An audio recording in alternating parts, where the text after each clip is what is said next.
അസ്സലാമലൈക്കും. ഈ വിപരീത ഭക്ഷണത്തിനെ കുറിച്ച് പൊതുവെ നമ്മൾ പറയാറുണ്ട്. വിപരീത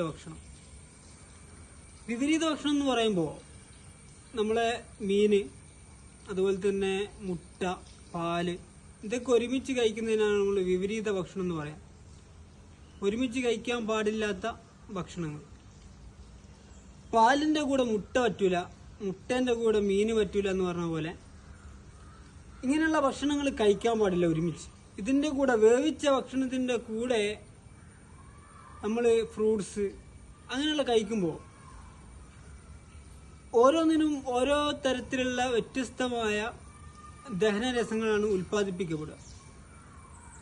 അതുകൊണ്ട് ഇത് ഒരുമിച്ച് കഴിക്കുമ്പോൾ ദഹനത്തിന് വലിയ ബുദ്ധിമുട്ടുണ്ടാക്കും. പ്രത്യേകിച്ച് നെഞ്ചരിച്ചിൽ പോലെയുള്ള പ്രശ്നങ്ങൾ, നെഞ്ചരിച്ചിൽ പോലെയുള്ള വിഷയങ്ങളുള്ള ആളുകൾ, ഇങ്ങനെ ഭക്ഷണം കഴിക്കുന്ന ആളുകളാണെങ്കിൽ അത് ഒഴിവാക്കിയാൽ തന്നെ നെഞ്ചരിച്ചിൽ മാറിക്കിട്ടും.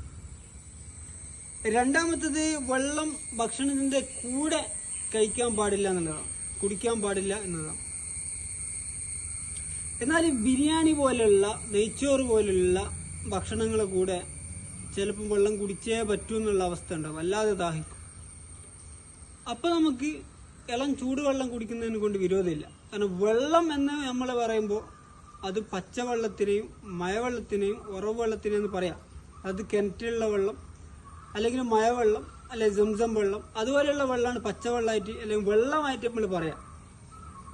അപ്പോൾ അത്തരം വെള്ളങ്ങൾ കുടിക്കാണ്ടിരിക്കലാണ് ആ സമയത്ത് നല്ലത്.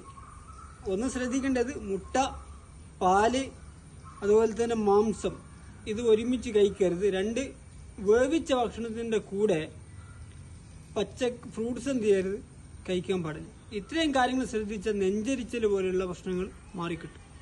അസ്സലാമു അലൈക്കും.